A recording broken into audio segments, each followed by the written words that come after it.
Hello everyone. Today's video is going to be about driving pet peeves part 2. In part 1 of driving pet peeves, we talked about how a peeve is an annoyance. And a pet peeve is an annoyance that bothers you all the time. It happens a lot, and every time it happens, you really get irritated. It's like you own that pet peeve. You own the anger or the annoyance that you get from it. And frankly, the other people that know you, your friends, your family, they know that that's your pet peeve. And in this case, when you're driving, I know that that's Terry's pet peeve. So it's something we kind of nurse, okay? So in the first video, there were so many driving pet peeves that I just chose one. I chose one of my favorite ones, or one of the ones that bothers me the most.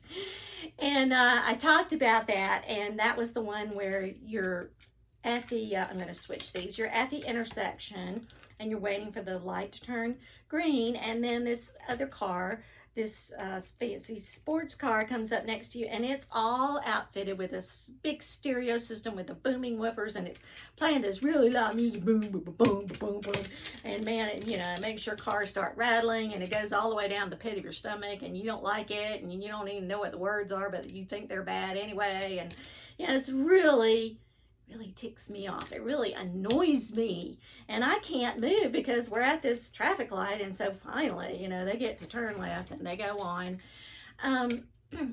So one of the things about that annoyed me so much is that they know they're doing it. They know that their loud music is annoying other people. So that was mine, and I told a great story about how that happened to my husband one time and how he dealt with it. So go back and listen to Pet Peeves number 1 to find out about that. But what I had done was, before I did my first video on driving pet peeves, I put out on my Facebook page an invitation to all my Facebook friends to tell about their biggest annoyance, their biggest driving pet peeve, and to let me know about that, and that I would address some of those in my video. And since I didn't get to that in part 1, what I have done, and thank you very much, I got lots of great comments from my Facebook friends. So thank you very much. What I did was I took those comments and I kind of combined them into categories, and I came up with a list of the top 10 driving pet peeves. Not very scientific, of my Facebook friends, okay? But these are good ones. I mean, I know that these are some that annoy a lot of you too. So let's talk about those. And we're going to start off with the ones that had the least number of comments about them. But that doesn't mean that they're not really annoying, because some of them really are. And then we'll work our way up to the one that had the most people mention it in their comments, the big number 1 driving pet peeve. So we're going to start off with number 10. And driving pet peeve number 10 was littering.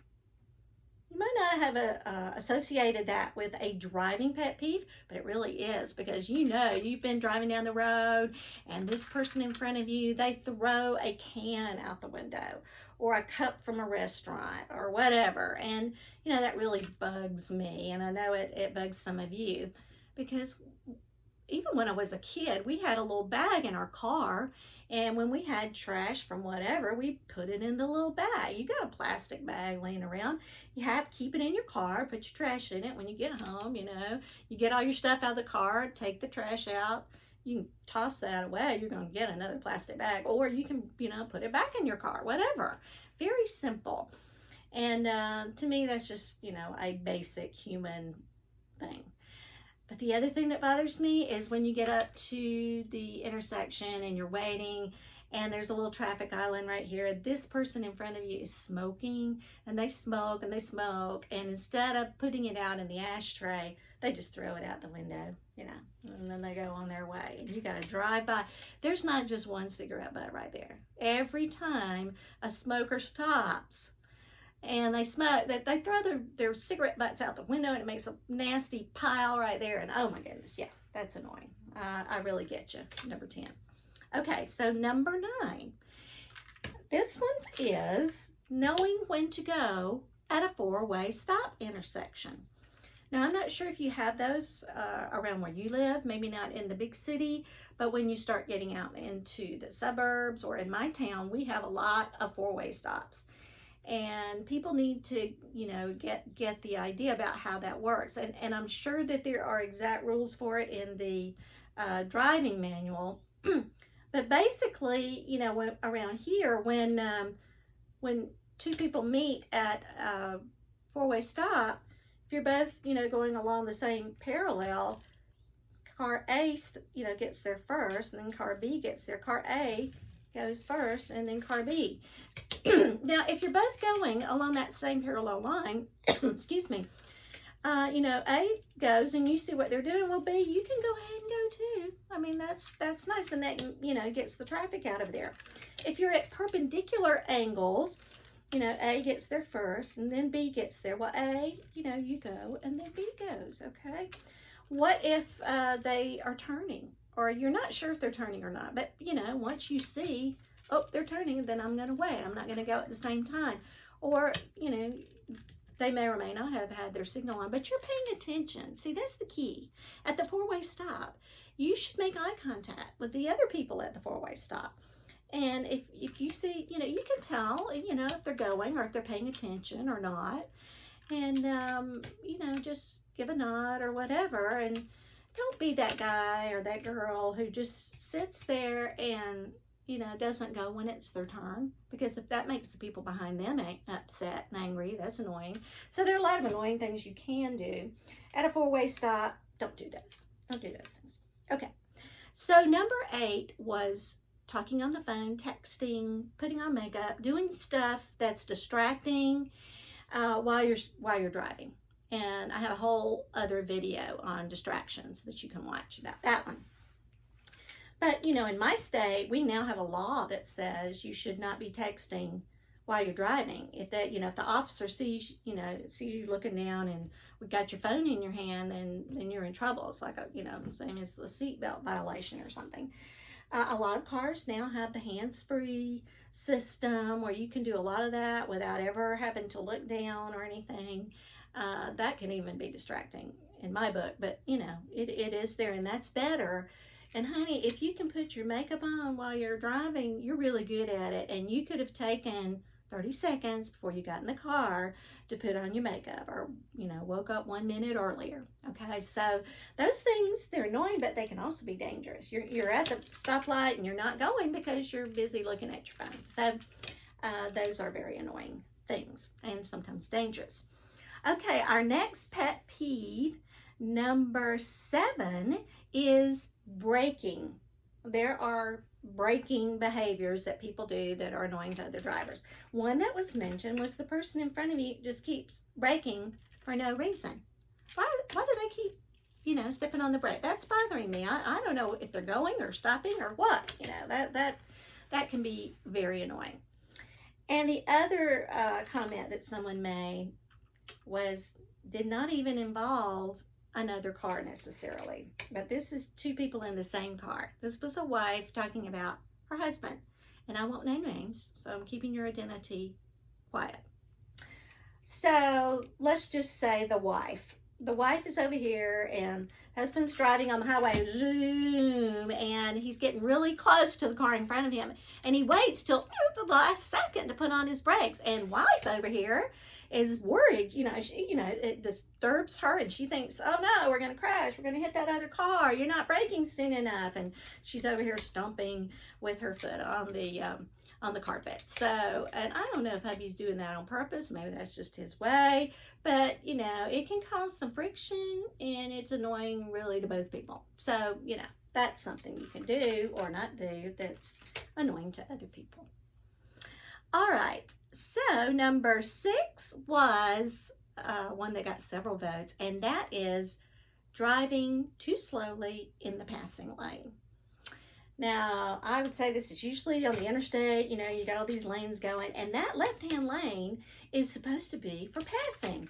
Zoom, I'm going faster than this car, so zoom, I'm going to pass you. Or it's just for the faster drivers. I'm going to, you know, drive a little bit faster. I'm going to, you know, be at the top of the speed zone or maybe even above it. So pokey little car over here, Pokey Patty, she's driving in the fast lane and she's not driving fast. And boy, that irritates all these other people who've got places to go. And, you know, Patty, move on over to the right-hand lane. You know you're not going to be the fastest one. You're not passing anybody. So move on over so that those who have things to do can go ahead and pass you and keep going. All right, so number 5, I call passing faux pas. And passing faux pas can be a lot of different things, but I'm going to talk about 2 of them that were mentioned by my friends. So we have a road, and there's some lanes over here and some over here, and you know, it's kind of a congested area because there are either a lot of homes, or there are a lot of subdivisions or businesses or whatever. And so that you can be nice and get out of people's way, they have a center lane that is for people who are going to turn left. And they pull over into that center lane and they wait until everything's clear, and then they make their turn. Now, you can even do it correctly with people who are you know, facing each other. I'm going to turn left over into this business, and you're going to turn into this one. So we both turn into that central lane, but, you know, we're doing what we should be doing, and we're pausing, and then we're going to go on our way. But here's what you should not do. You should not get into that center lane and drive, because there are other people who may be pausing to do correctly what they should be doing, and you shouldn't just get in there and drive just so that you can be faster than other people. That is a faux pas, a passing faux pas. Now, another passing faux pas happens around here where I live. I live in a hilly area of the state. And it doesn't have to necessarily be hilly, but it has to be curvy, because you're on this curvy road, and it's a 2-lane road. So you just have your 1 lane on your side. And there is, you know, this person, Pokey Patty, once again, is in front of you. And she's trying to, you know, be careful or whatever. And you want to go around her, but there is no place where you can see far enough and safely pass her. So you're behind Pokey Little Patty, you know, and you've been trying to be patient. And then all of a sudden, there's this nice passing lane that the engineers have put in the road so that you can go around people, okay, or a truck that's going slowly or whatever. So you get to the passing lane, and you're ready to go around her, and she speeds up. Patty, now why did you do that? You knew I wanted to go around you, because I have, you know, I've really been maybe a little too close to you. You knew I wanted to go around you. And my goodness, you just sped up so that I can go around you. That's not nice. That is a passing faux pas, and that's very annoying, Patty. Okay.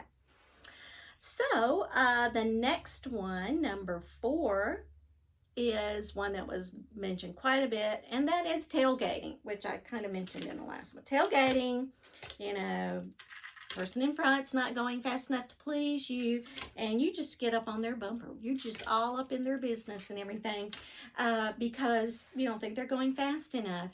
And for some reason, this little sports car person thinks maybe they're just annoyed and they're just trying to bother you, but maybe they think, if I get right up on their bumper, that's going to make them know that I want them to go faster, and they're going to speed up for me.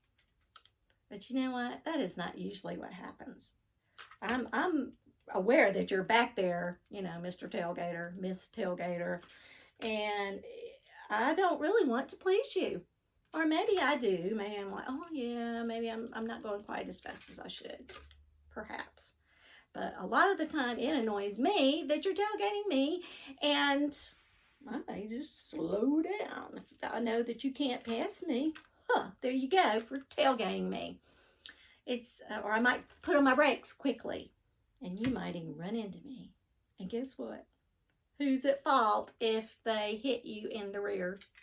You are. So that's what you get for tailgating me. Yeah. So you don't have a very good attitude going on in either car, but it was caused by a lot of things.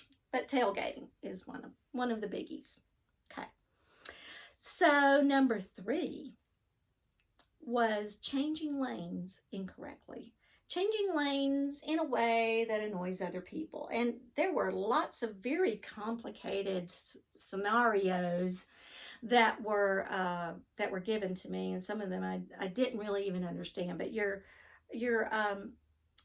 you're going into a lane unexpectedly. You're cutting off somebody, maybe you're going in, weaving in and out of traffic or whatever, and you're exiting. Oh, I missed my exit. Woo! You know, I'm coming in front of you. So there's lane changing that you can do that is very annoying and even dangerous to other people.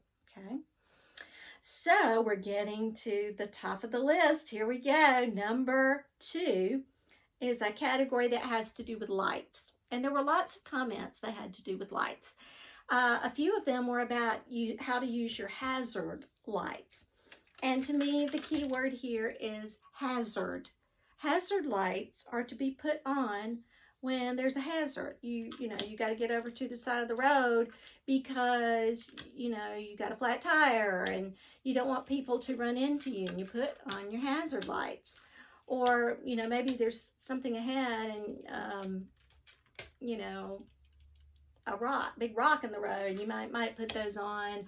Or you got a big load strapped to the top of your car. Or, there has to be a reason why you're trying to let everybody know that, there's some big situation that could be dangerous. Watch out, which is a hazard. So don't just put on your hazard lights because it's raining. Okay, I know it's raining. Everybody's got their lights on because it's raining. So you don't need to have your hazard lights on. I don't know if you just want attention or what, but don't just put your hazard lights on because it's raining. But that was another comment. Do put your lights on if it is raining, because that makes your car more visible. The rain is, making it hard for everyone to see everything. So, put your lights on when it's raining. And also when it's dark. Right, be sure you put your lights on in the dark. Don't be riding around in the dark without your lights. Or even like at sunset when it's about to get dark. You go ahead and put your lights on in all of those situations. And one other thing about lights had to do with bright lights. If you're on a 2-lane road, let's say you had your brights on and you see another car approaching, dim your lights, so you don't blind them and they don't run into you or run off the road. And on the other hand, if you had on your bright lights back here and you get close to another car, dim your lights. Because this little guy up here, your lights are going to be blinding them. They're, in their rearview mirror or whatever. And if you don't dim your lights, I'm probably going to slow down because I can't see where I'm going anymore. So that's not going to help you. So be polite and courteous and safe in the way that you use your lights. So that has brought us to driving faux pas number 1. What was the thing that more people than anything else is annoying to drivers? And that was the use of turn signals. Yeah. When you're going to turn, put on your signal, turn, and usually it goes off unless you have an older car or you didn't make a complete perpendicular turn. Use your turn signal. Let people know, if I'm going to be turning, and then they know what to do behind you. If you meet them, coming this way and you have on your left-hand signal, then I know that, you're planning to turn and maybe that, I can adjust my speed or whatever. But use your turn signals properly and use them. Don't leave them on. If you leave them on, I keep thinking that you're going to turn and you're not turning. Why is that? Because you've left your turn signal on? I mean, can't you tell that it's on? Can't you hear it? And there's a little light on your dashboard that lets you know it's on. That's very annoying to other people, just leaving it on. Or if you're about to turn into your subdivision, you're coming up to your subdivision and you turn on your blinker. So I know you're about to do that. And then, okay, there's the next subdivision they're going to turn. But no, they don't. They keep going. Well, you didn't turn it that one either. Well, when are you going to turn? Turn it on not too far ahead of time, or then that doesn't help the people around you know when you're going to turn, which is the whole reason for turning it on in the first place. So turn signals were more annoying than any other bad habit or misuse of turn signals. Okay, so now you know some things that bother other people and you know what annoys you. And frankly, I have just, had a really good time whining and complaining, which is something you can do, but just don't let it get the best of you. Don't let it just make you angry and so mad that it makes you, drive in a way that's not safe. Or that, the people in your car have to listen to you whining and complaining and actually getting mad, Don't let it get the best of you.